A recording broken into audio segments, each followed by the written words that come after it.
hamon ko na yung 100 push-ups in 1 minute. So willing po kayo sir na tanggapin yung hamon niya na magbuhat daw po kayo ng barbell. Hindi ako nagbabarbell pero nagpo-push up ako eh. Pero pwede naman pagbigyan natin baka sakaling kayanin ko eh. Pero hindi na siguro. Huwag na kaming dalawa mag-barbell kasi Push up na lang. Sa edad naming dalawa, hindi na safe 'yon. Eh mag-push up na lang kami. Ayun, yun po ang hamon ninyo. 100 push ups in 1 minute. Naku po, mahirap yan. Sige Pero po. pag tinatawag kayo na nakasa sa hamon ninyo, huwag ninyo kami kalimutan sir, mag-cover sa inyo. Ay hindi, malalaman ninyo dahil sasabihan namin. Ayun. Yayain na tayo niyan eh. Salamat sir. Yan ang hamon mo kay BBM, sir. Ha? Yan ang hamon kay BBM. Oy, naghahamon siya ng ano eh. Naghahamon ko sa kanya. 100 push ups in 1 minute. Opo. Kaya, sir. Ayan, sir, sampol. Kaya, sir, kaya. yeah. Sa tingin niyo, sir, kaya kay BBM yun. Matagal na ako nag-push up pero palagay ko kaya ko dahil pinapasa ko yan.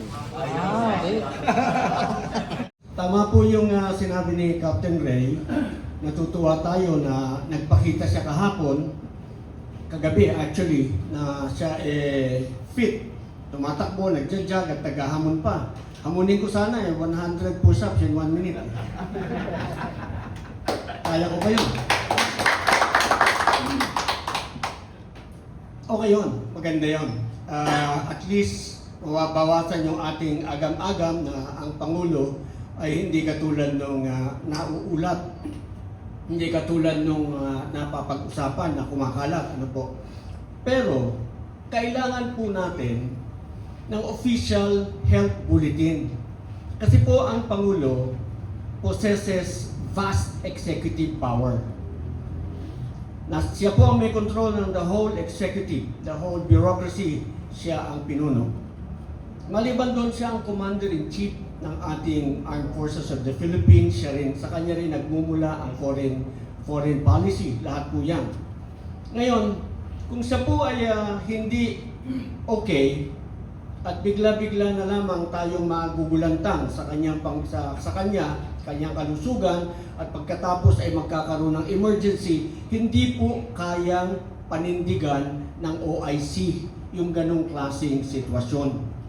Wala pong OIC, wala pong caretaker. Ginagamit lamang po yan ng araw dahil yung presidente is just one phone call away.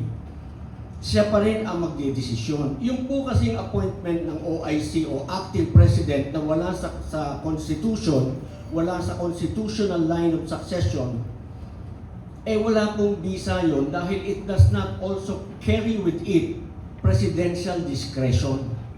Hindi po pwedeng mag-command ang OIC in case of an emergency dahil sa hindi siya ang commander-in-chief.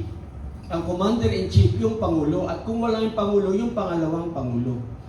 Kinakailangan po ang transfer of power is seamless. Wala pong patid. Ang ibig sabihin, kailangan ito ay tuloy-tuloy kaya ipinapaliwanag sa ating saligang batas. Section 12, Article 7, kung malubha ang kalagayan ng Pangulo, kailangan ipaalam sa ating lahat. At kung malubha ang kalagayan ng Pangulo, kinakailangan pasumpain ang pangalawang Pangulo bilang Pangulo para mayroong automatic transfer of power, hindi mapuputol, hindi mapapatid. At kailanman hindi tayo mapapariwara dahil ang desisyon na balido manggagaling lamang sa opisina ng Pangulo, acting president, na vice presidente man siya o Pangulo natin, doon lamang maaaring magmula ng legal.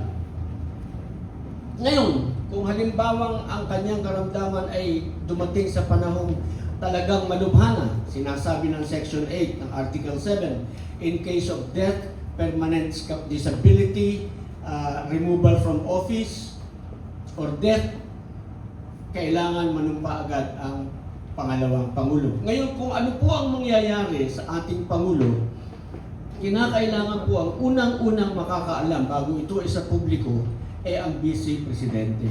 At kinakailangan po pagka-inform mo sa Vice Presidente, Madam President, Madam Vice President, the President is, okay, huwag natin sabihin yun. Pero alam niyo na ibig ko sabihin, or the president is seriously ill, he is permanently incapacitated, he is comatose. Yung mga ganung bagay, you have to assume as president, mag-o-oath na po agad ang ating vice presidente para tuloy-tuloy ang exercise of executive power, hindi po yun kinakailangan maputol. So, balik po tayo doon sa ating mandamos. Ang mandamos natin stays. Kahit na po siya nakapagpakita ng lakas. Tumatakbo eh. Tumatalon eh. Kailangan po yung medical bulletin galing sa kanyang opisyal na doktor. At meron pa po kaming hiling doon. Yung hiling po namin isa pa, mag-hair follicle test po siya. Yan. Yung po ay importante dahil yung mental capacity, hindi lamang physical ability ang inahanap natin sa Pangulo, kundi pati mental capacity. Alam po ninyo, pagka matagal na kayong gumagamit ng droga, kaya maraming yung mga drug addict kung sumaksak, napakadami. Nag-hallucinate yun. Tingin niya sa lola niya, diablo. Tingin niya sa lola niya, nakaratay na, nakahiga na, at pinagsasaksak pa niya kasi tingin niya, buhay pa yung kanyang kalaban. So, ang nangyayari naman, hindi ko sinasabing ganun ng Pangulo. Ang sinasabi ko lang is, there is also a possibility when you are prolonged user of drugs. Pag merong mabigat, mahirap na desisyon, magba-back out ka. Magtatago ka sa cabinet at hindi ka magdi-decide. Ayaw po natin ang ganong sitwasyon na mangyari sa atin. Gusto lang po natin, wala po tayong sinasabing gano'n ng Pangulo. Ang sinasabi natin, kailangan po namin ng assurance, mag-hair follicle test ka po, bigyan mo kami ng medical bulletin ng iyong actual state of health para po mapanatag ang bayan dahil kayo ay okay.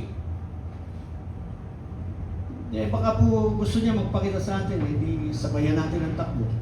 1 kilometer muna. Salamat po. Maraming salamat. Salamat, UPI President Attorney Virgil Garcia, Retired General. Sige po, yung magtatanong pa po, please.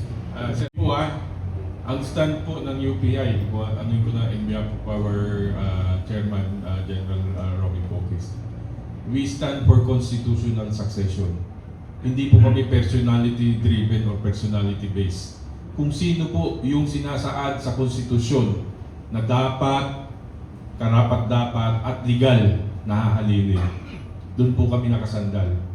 Ulitin ko po, we are not into a personality driven position in the UPI. We are for a legitimate constitutional successor. Para po klaro for the record. Salamat, Colonel John Galan, sir.